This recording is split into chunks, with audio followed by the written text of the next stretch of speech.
اور پھر پورا سفر معراج اعلیٰ حضرت ایک شعر میں بیان کرتے ہیں.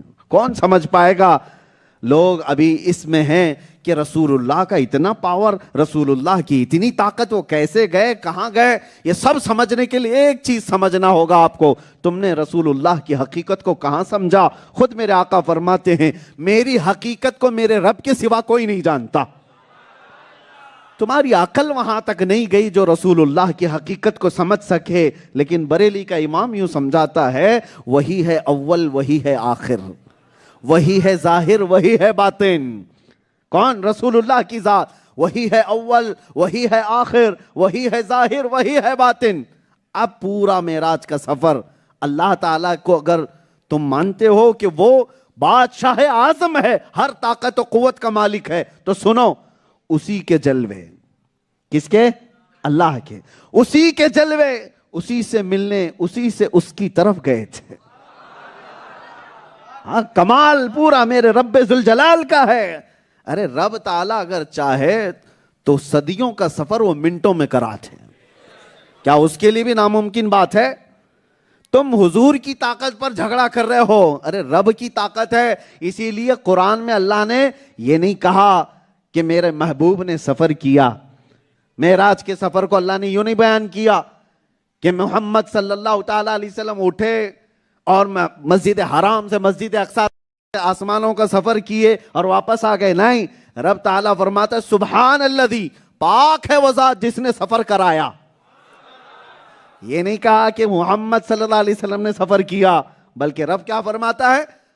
پاک ہے وہ ذات جس نے سفر کرایا. اس کے کرانے پر بھی کسی کو شک ہے تو بتاؤ، پھر تمہارا ایمان ہی کہاں ہے؟ اس کا سفر کرانا اللہ نے بیان کیا. پاک ہے وہ ذات جس نے سفر کرایا اپنے بندے خاص کو رات کے کچھ حصے میں مسجد حرم سے مسجد اقصی تک. تو اس کی طاقت میں تو کوئی جھگڑا نہیں ہے. رب تبارک و تعالیٰ اس کام کو فرما رہا ہے یہ میں نے کرایا ہے. اور اسی وجہ سے میرے عزیزو، اس واقعے کو سمجھنے کے لیے سب سے پہلے میں آپ سے یہ کہہ رہا ہوں کہ عشق کی نگاہ ہو اور سمجھ بوجھ سے کام لے تو آدمی گمراہ نہیں ہوگا. میں معجزے کو بھی بتایا آپ کے سامنے. معجزہ کس کو کہتے ہیں؟ عقلوں کو عاجز کرنے والی چیز، عقلوں کو مجبور کر دینے والی چیز، سمجھ سے جو بالا تر ہے اس کو معجزہ کہتے ہیں. اور معراج کا پورا سفر میرے مصطفیٰ کا معجزہ ہے، میرے مصطفیٰ کریم صلی اللہ علیہ وسلم کا معجزہ ہے.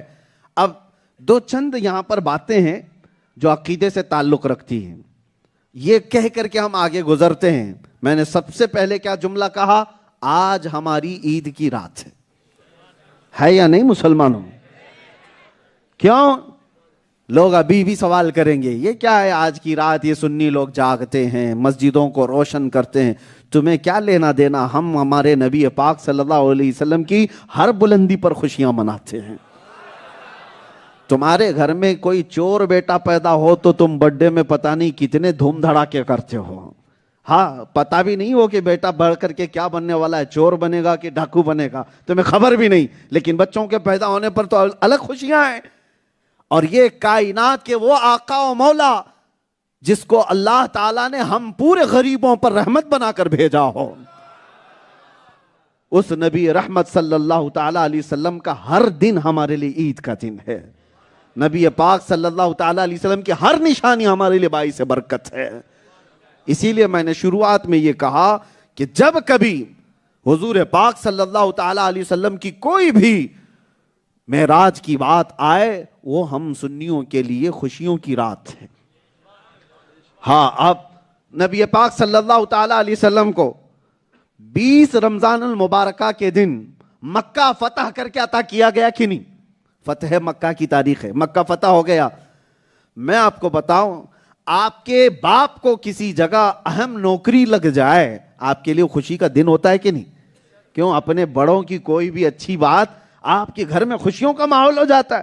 ارے بیٹا کہیں بڑے پوسٹ پر آ گیا تو آپ کو خوشیاں ہیں. آپ کا کوئی خاندانی رشتہ دار کسی مہم پر گیا اور کامیاب ہو گیا تو خاندان والے خوشیاں مناتے ہیں کہ نہیں مناتے؟ یہ تو بلا تشبیہ و بلا تمثیل میرے آقا صلی اللہ تعالیٰ علیہ وسلم تبارک و تعالیٰ نے 20 رمضان کو فتح مکہ عطا کیا. میرے آقا کی خوشی کا دن تھا تو امت کی خوشی ہے یا نہیں؟ 17 رمضان المبارکہ کو بدر میں اللہ تعالیٰ نے عظیم فتح عطا کی، تو میرے آقا کی یہ فتح پوری امت کی فتح ہے یا نہیں؟ جس دن نبی پاک صلی اللہ تعالیٰ علیہ وسلم کی ایسی کوئی نشانی اللہ نے عظمت اور رفعت اور بلندی عطا کی، وہ سنیوں کی خوشی کا دن ہے، معراج کی رات۔ یہ 26واں رجب جو آج گزرا اور 27ویں شب شروع ہوئی، تمام محدثین نے بیان کیا ہے، آج کی رات اللہ تعالیٰ نے اپنے نبی پاک صلی اللہ علیہ وسلم کو بستر سے اٹھا کر حرم کعبہ میں اور حرم کعبہ سے مسجد اقصیٰ سے آسمانوں کا سفر کرایا، اور یہ نہ اگلوں میں کسی کو ملا نہ آگے کبھی کسی کو مل سکتا ہے۔ یہ ایک خصوصیت میرے آقا کو عطا کی گئی، تو جس رات میرے آقا کو یہ معراج عطا ہوئی، جہاں میرے آقا کی معراج ہے، ہم سنیوں کی معراج ہے، ہم سنیوں کی خوشی کا دن ہے، بلندیاں ہماری بھی ہیں، نبی پاک صلی اللہ تعالیٰ علیہ وسلم کے صدقے میں ان کے غلاموں کی بلندیاں ہیں۔ میرے عزیزو، آپ کو میں بتاؤں کہ اللہ تبارک و تعالیٰ کے اس کلام پاک کو جو آپ تلاوت سنتے بھی رہتے ہیں، پڑھتے بھی رہتے ہیں، سبحان الذی اسرا، سمجھ رہے؟ یہاں کچھ چیزیں جو ہے شروع میں بتانا ہے۔ لوگ یہ سمجھتے ہیں کہ کچھ گمراہ فرقے یہ چال لے کر کے آتے ہیں، ارے ہم معراج کے سفر کا انکار نہیں کرتے، لیکن بات یہ ہے کہ حضور پاک صلی اللہ تعالیٰ علیہ وسلم سوئے ہوئے تھے اور خواب میں اللہ نے یہ سب دکھا دیا ہے، خواب میں اللہ تعالیٰ نے یہ سب دکھا دیا۔ اور ایک فرقہ ہے وہ کہتے ہیں کہ نہیں، اللہ نے رسول اللہ کی روح کو یہ معراج کرائی، سفر کرائی، حضور جسم کے ساتھ وہیں تھے۔ یہ کیا باتیں ہوئی؟ یہ سب جو چیزیں پھیلائی جاتی ہیں، کیوں؟ اس لیے کہ تمہاری عقل مان جائے، ہاں روح کا سفر تو ہو سکتا ہے لیکن حقیقت سے اس کا تعلق نہیں ہے۔ قرآن میں جو کہا گیا سبحان الذی اسرا بعبدہ، پہلے میں لفظ سے ثابت کر دوں، قرآن کے الفاظ کہتے ہیں پاک ہے وہ ذات جس نے اپنے بندے کو بعبدہ، عبد کا لفظ آیا ہے قرآن میں، عبد کا سے مراد کون ہے؟ رسول اللہ کی ذات۔ یہ تو سب کا ماننا ہے کہ عبد سے مراد کون ہے؟ رسول اللہ کی ذات۔ اور عبد عربی میں روح کو نہیں کہتے، جسم کے مالک کو کہتے ہیں۔ عبد بندہ کس کو کہتے ہیں؟ روح اور جسم دونوں ہو، اور قرآن نے کہا ہے اپنے بندے خاص کو۔ دوسری دلیل میں آپ سے کہتا ہوں، میں سویا تھا۔ پہلی بات یہ ہے کہ آپ کو یہ بھی معلوم ہونا چاہیے، روایتیں بتاتی ہیں مکہ کے کفار و مشرکین نے جب یہ واقعہ معراج سنا تو انہوں نے قبول نہیں کیا، انکار کیا ہے، کہا محمد صلی اللہ تعالیٰ علیہ وسلم ایسی بڑی بڑی باتیں کر رہے ہیں، ہم اس کو نہیں مانیں گے۔ انکار کیا کہ نہیں کیا؟ یہ سب مشہور ہے۔ ابو جہل پارٹی پوری انکار کر گئی، یہ سارے لوگ انکار کرنے والے لوگ ہیں۔ سنیے آپ، وہ عقل والے لوگ تھے کہ نہیں؟ ارے سمجھ بوجھ رکھنے والے لوگ تھے کہ نہیں؟ وہ تو سمجھ سکتے تھے، انسانی عقل و شعور رکھتے تھے۔ میں اگر ابھی آپ سے کہوں کل رات میں سویا تھا اور امریکہ گیا، وہاں سے پھر یو کے گیا، پھر نیوزی لینڈ گیا، پھر وہاں سے ممبئی آ گیا، رات کو خواب میں یہاں وہاں گیا، تو آپ لوگ کیا کہیں گے؟ ہو سکتا ہے خواب میں کوئی آدمی کہیں پر بھی جا کے آ جائے، یہ تو نہیں کہیں گے جھوٹ بول رہا ہے۔ ارے خواب کی بات کہاں، آپ یہ نہیں کہیں گے خواب دیکھا ہے کہ نہیں دیکھا ہے یہ تو تم کو پتا، لیکن اگر گئے تھے تو ٹھیک ہے، کوئی بات نہیں۔ خواب میں آدمی آسمانوں پہ بھی جاتا ہے، نیچے بھی جاتا ہے، پتہ نہیں کہاں جاتا ہے۔ خواب میں جانے کا کوئی انکار نہیں کرتا، لیکن میں آپ کو بتاؤں، اگر میں یہ بات کہہ دوں کہ نہیں ایک رات میں اتنا سفر کر کے واپس آ گیا، تو آپ کہیں گے کیسے ہو سکتا ہے؟ آپ تو یہی تھے، جسم یہی تھا، کیسے جا کر کے آئے؟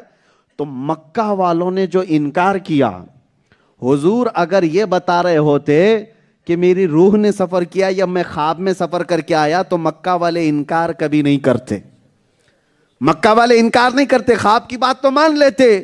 لیکن مکہ والوں کا انکار کرنا اس بات کی دلیل ہے کہ میرے آقا خود بیان کر رہے تھے کہ میں جسم کے ساتھ گیا تھا۔ ہاں، میرے آقا خود بیان کر رہے تھے کہ میں جسم کے ساتھ گیا تھا۔ اگر حضور خواب بیان کر رہے ہوتے تو مکہ والے کیوں انکار کرتے؟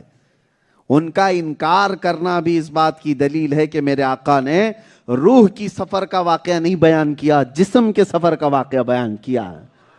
اسی لیے عام زبان میں، حالانکہ یہ دلائل کی روشنی میں نہیں کہتا، عام زبان میں ہم بچپن میں تھے تو بہت چھوٹی چھوٹی کتابوں میں ہم کو جب پڑھاتے تھے تو ہمارے ایک استاد تھے، وہ کہتے تھے کہ لمبا واقعہ جو سنتے ہیں اس کو ہم 5 لفظوں میں تمہیں سمجھا دیتے ہیں۔ بہت چھوٹی، بہت پہلے کی بات بتا رہا ہوں میں، چھوٹے سے معراج کا لفظ تمہیں پوری معراج کرا دیتا ہے۔ عربی پڑھنے والے لوگ ہوں، اردو پڑھے ہوئے ہوں یا قرآن پڑھے ہوئے لوگ ہیں تو سمجھ جائیں گے۔ معراج میں 5 لفظ ہیں، میم، عین، را، الف، جیم۔ یہی ہے، پڑھے لکھے لوگ ہوں گے تو سمجھ جائیں گے۔ معراج جہاں پر بھی لکھا ہوگا آپ دیکھ لینا، اس کو پڑھ لینا، 5 ہی حرف ہیں معراج، میم، عین، را، الف، جیم۔ ہمارے استاد بتاتے تھے کہ یہ لفظ ہی تمہیں پوری معراج بتا دیتا ہے۔ کہا کیسے؟ کہا معراج کا میم بتاتا ہے محمد کو معراج ہوئی صلی اللہ علیہ وسلم۔ معراج کا میم کیا بتاتا ہے؟ محمد کو معراج ہوئی۔ اور عین بتاتا ہے عرش پر گئے تھے۔ اور معراج کا تیسرا حرف ہے را، را بتاتا ہے رات کو گئے تھے۔ اور چوتھا حرف ہے الف، یہ بتاتا ہے اللہ کے پاس گئے تھے۔ اور 5واں حرف ہے جیم، یہ بتاتا ہے جسم کے ساتھ گئے تھے۔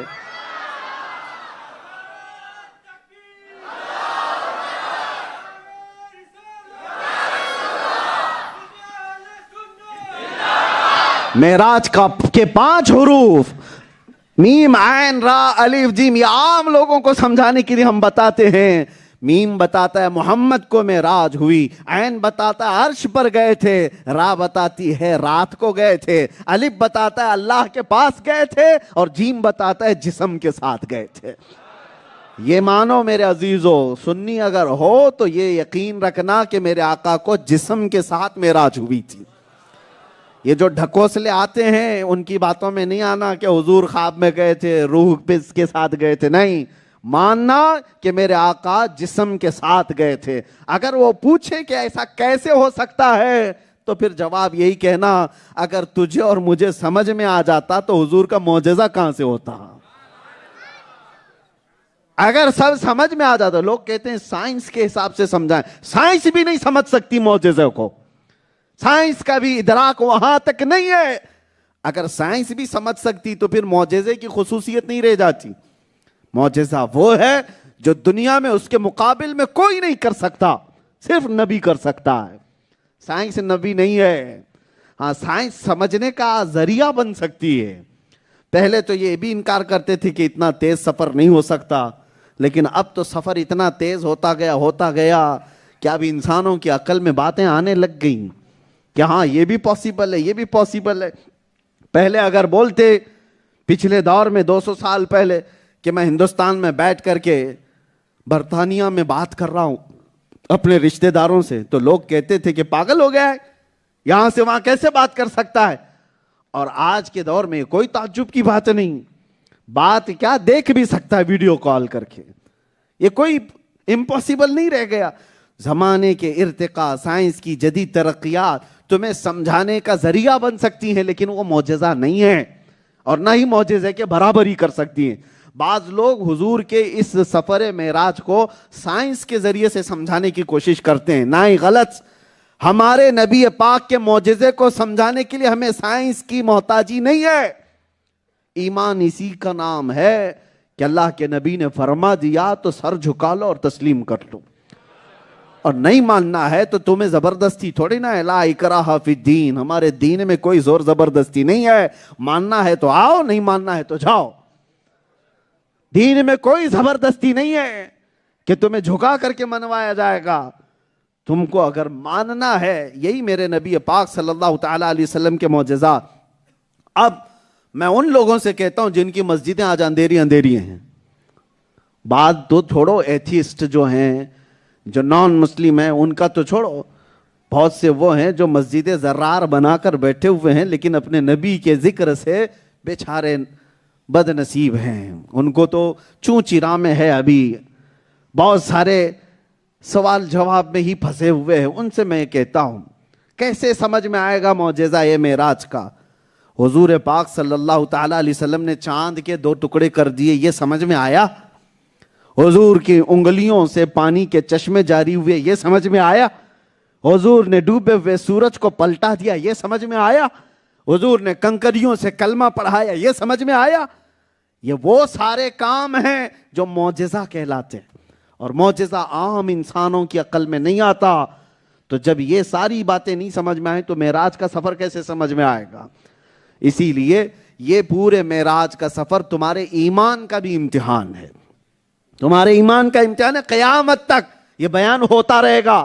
ایسا نہیں کہ پہلی بار آپ معراج کا واقعہ سننے کے لیے بیٹھے ہیں، جب سے ہوش سنبھالا ہر سال آپ سنتے آئے ہیں اور سنتے بھی رہیں گے، اور اس واقعے میں کوئی بھی پرانی بات یعنی پرانا پن نہیں آئے گا۔ جتنی بار سنیں گے ہر بار لذت نہیں آئے گی۔ کیوں؟ یہ دین اسلام ہے، پرانا نہیں ہوتا۔ لا الہ الا اللہ کلمہ کبھی پرانا ہوا ہے؟ تو پرانا لیکن لگتا نہیں پرانا۔ اتنے سارے لوگ کبھی آ کر امام صاحب سے یہ کہتے ہیں روز آپ نماز میں فاتحہ پڑھتے ہیں الحمدللہ رب العالمین، کچھ نیا پڑھو، نہیں کہتے، سب وہی سنتے ہیں، ہر نماز میں سنتے ہیں۔ کیوں؟ یہ پرانا نہیں ہوتا، اللہ کا کلام ہے، جتنی بار سنو گے لذت بڑھتی جائے گی۔ وہ دنیا کے ڈھکوسلے گانے ہیں جن کا ایک سیزن ہوتا ہے، اس کے بعد ختم، پھر ختم ہو جاتا ہے۔ کوئی بھی نئے ڈائلاگز آئیں گے، فلمیں آئیں گی، گانے آئیں گے، چند دن ان کی خوب دھوم دھام لوگ اپنی زبانوں پر جلا رہے ہوں گے، لیکن ایک جنریشن بھی ختم نہیں ہوتی کہ وہ گانے ختم ہو چکے ہوتے ہیں، ان کو جاننے والا بھی اور ان کو یاد رکھنے والا بھی نہیں رہتا۔ لیکن قرآن کریم بھی یہ معجزہ ہے، میرے نبی کے تذکرے بھی ایسے معجزے ہیں، ہر آنے والا بچہ اس کو یاد بھی کرتا ہے اور سناتا بھی رہتا ہے، اور پرانا کبھی نہیں لگتا۔ حیرت کی بات ہے کہ نہیں؟ ایک کہانی آپ 2-3 بار سنو تو آپ کو اکتا ہٹائے گی۔ انسان کی طبیعت میں ایک کہانی اگر بار بار سنے گا تو اس کو مزہ آئے گا؟ نہیں آئے گا۔ لیکن حسین اعظم کے کربلا کے واقعات ہر سال سنو، ارے صرف مزہ نہیں، آنکھیں بھی نم ہو جاتی ہیں۔ ہوتا ہے کہ نہیں ہوتا ہے؟ کربلا کے واقعات جب جب سنتے ہیں آنکھیں نم ہو جاتی ہیں، غم آ جاتا ہے۔ کیوں؟ حسین کا تذکرہ بھی کبھی پرانا نہیں ہوتا۔ یہ دین اسلام کی خصوصیت ہے۔ یہ جتنی بھی ترقی کرتے جاؤ، دنیا جتنی بھی آگے بڑھ جائے، لیکن رسول اللہ کا تذکرہ کبھی پرانا نہیں ہوگا۔